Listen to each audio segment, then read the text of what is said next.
What's up everybody, and welcome to the channel. In today's video we're going to be checking out this 2026 Ford Mustang GT. This one's finished in Adriatic Blue Metallic with an MSRP at $58,500. So this is the last V8 muscle car. Dodge has gone crazy and created an electric car or a 6-cylinder. Chevy has killed off the Camaro. Ford, here you guys go, they still offer a V8 muscle car, which is what is meant to be. This is a muscle car. This is what it should be. So underneath the hood of the 2026 GT, pull the latch. You're gonna get the gas struts to pop that open. You're gonna get that legendary 5-liter naturally aspirated V8. This Coyote engine is gonna be making 480 horsepower with 415 pound-feet of torque. Curb weight's around 3,800 pounds. With a 6-speed manual, you have 15 miles per gallon in the city with 23 out on the highway. 0 to 60 is about 4.3 seconds. Quarter mile time is 12.5 at 114.7 miles per hour. And this will top out around 180 miles per hour. Of course, it is rear-wheel drive, and a 10-speed automatic is also available. Moving on to the styling, of course, this is the newest generation. That's a good look overall. I like the edgy characteristics. You're gonna see these LED headlights with the triple beam and then a gloss black upper grille. Lots of openings to provide cooling, and then you can even see the Pony logo. We have some more gloss trim, a little corner light, and then more openings down below with a safety sensor. Got this nice small splitter, more openings for coolers on the side, and overall it's a really good looking muscle car. This color too actually kind of has a color shift to it, like a light teal to a dark blue. So this is a really unique spec to check out. You're also going to see the gloss black hood vent, which is going to nicely pull some hot air out of the engine. Sharp lines throughout that hood as well. And then on the side profile, we have a nice set of 19-inch wheels, multi-spoke look. Got the massive Brembo brakes. I even like the Mustang badge, and then they are really stuffed in there. Got a corner light as well. Sharp body lines throughout the front fender with your 5-liter badge. Got some textured trim for that side skirt, body colored on the mirror caps as well as the door handles, and then some sharp lines up on the roof line. For the side profile, this is the fastback coupe, so of course you have that sloping rear end. That long front definitely has the proportions of a Mustang and a muscle car. And then the rear fender has some really sharp body lines cutting into the back. So can't go wrong, good style overall. Now without the spoiler, I think it definitely needs a spoiler. So a little funky looking without anything on the trunk. It really does look a little long back here, but you know, you can easily fix that with a nice wing. You're gonna get the cool looking traditional 3-bar LED taillights. Got the GT badge with your rear view backup camera. There's parking sensors, the dual active quad tip exhaust, and then some nice texture all throughout it. So cool looking car, can't go wrong for sure. Definitely looks like a muscle car. You got the button on the key fob to pop the trunk. You can also press that. And then from here, we can take a look. You have about 13.3 cubic feet of cargo volume in this trunk. So easily can fit some golf sets in here. And then there is room for a spare in the back. You have extra storage down there. And then we can easily close it up. Moving on to the interior. This one has the space gray interior, a cool two-tone design.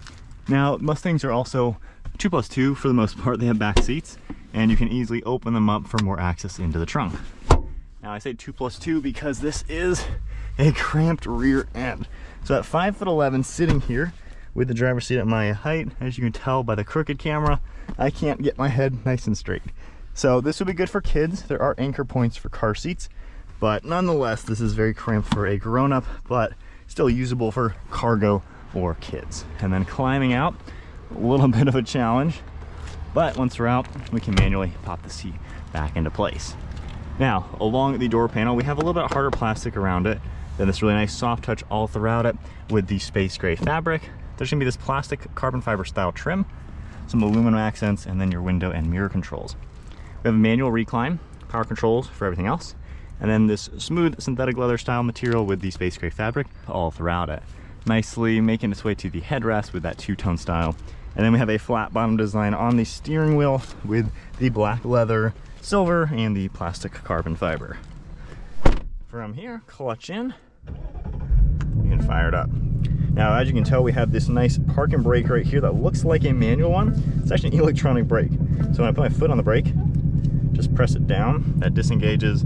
Obviously we can roll, and then just doing that activates it. We have the drift brake to where you can actually use this and modulate it just like a real manual brake. So pretty cool to see that. On the steering wheel, we have your drive modes right here.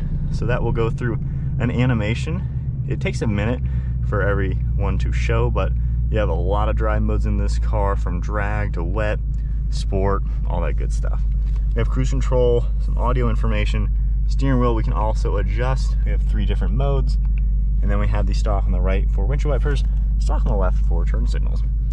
Nice look overall. This one has the 2 separate screens, which still looks good even for a basic interior. Headlights on the left, interior dimming, trunk release, more of the plastic carbon, soft touch material, and then more of the plastic carbon with that air vent. Got a lockable glove box, and then on the screen, if we go into the pony badge and go to cluster theme, this is a quicker way to show you everything, but sport mode is going to look like that. We have track mode as well. Calm mode is a little bit more simple, and then we have some classic ones. So we got 60s, we got Fox Body, and the SVT Cobra. So pretty cool to have all that. I'm just gonna keep it on match drive mode. And then throughout this screen has a nice look overall, to be honest. We have some basic information right here for audio and phone, and then we can go under your settings. A couple different tabs are gonna pop up. Very easily you can adjust everything. On the right side we can swipe up and down, and then some of these menus as well, you can just swipe them over and mix and match. Going back into features now, you get a couple more that will pop up. You can also see the same on the right side, and then going under apps, Android Auto, and Apple CarPlay. Climate control is all down below. Heated seats, we can easily adjust your temperature. You can also do that, and then we have our fan speed that will operate the same way. You can also go under this menu right here and get into your full screen for all the climate control, and then we can turn everything off as well. Reverse, got a pretty good backup camera, as well as your parking sensors. And then if we go back into here, for all of this information, we have the track apps. You can take a look at all of this information. Shift indicator, we have launch control, line lock, the drift e-brake. Going back, and we have auxiliary gauges, so you can adjust that, see all that, adjustments over there. And then we also have the color for the interior ambient lighting, cluster theme as well. So a lot of cool stuff for this interior. Really nice tech. It's not really that too complicated. Air vents down below, more of the plastic carbon, auto start stop, a couple other controls and volume, and then we have plugs and storage. The 6-speed shifter looks really good. I like the way it looks. Then we have this soft touch all throughout the center tunnel with your 2 cup holders. We have padding on the armrest, storage down below, and then one last look at the interior. Honestly, it's a pretty nice place to be. It feels pretty premium from what we're used to seeing on older Mustangs. Wouldn't mind real carbon versus the plastic carbon, but not bad for a basic spec. And then we just have a simple roof, as well as a sunglass holder, and then a very simple mirror up above. All right, so setting off now in the Mustang.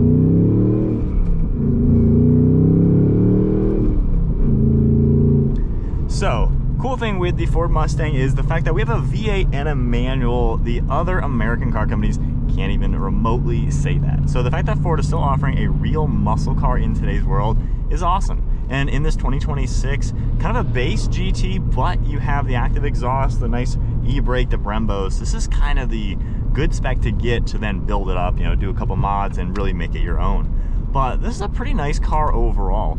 If we are in just track mode now, you know, you can tell the car's a little bit tighter. You got the sweet looking gauge cluster. The exhaust system sounds really fantastic as well. Rev matching all works very easily. If you let the car do it, you can easily manually do it yourself as well. But this is a good daily driver, but also kind of a fun car to just rip around town with. You really can't complain with what one of these GTs has to offer. So even if we tone the car down, you have tons of different drive modes, which is a nice touch to see. Just in normal mode, of course, you know, it's not drastically as far as the differences go, but it's a comfortable daily. You have pretty good visibility. The mirrors are a little on the small side, but not really all too bad to look around the car. Easy to see over your left and right shoulder. Seats are pretty comfortable, very well padded. I mean, I don't really have any complaints there at all. So it's an easy car to just daily drive, even with a manual if you're used to a stick shift. It's a forgiving manual. The clutch really doesn't have all that much weight to it. It's an easy car to drive.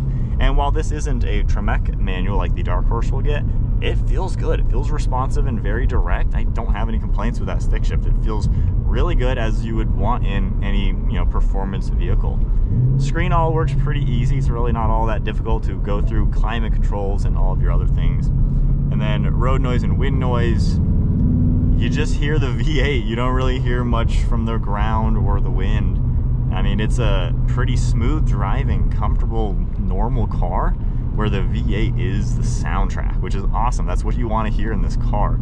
And even with the exhaust valve closed versus open, you still hear the V8. So I like how you're not going to get the annoying drone or anything like that, but you get to enjoy what makes this car something special. So yeah, normal driving, can't complain, just good, roomy, not bad at all. It's got really good acceleration. It's pretty quick when you really, rip on it. Obviously, brand new car, I'm not gonna be redlining it or full throttle, but at least this car, it's got a very healthy power delivery. And it has a great sound to it. And then with the Brembo brakes, they seem to do a really good job bringing us down. And then steering feels pretty good, depending on what you go into. Sport and track or anything are definitely more aggressive than the typical one. But it's a fun, sporty car. Can't complain. Very well rounded for sure.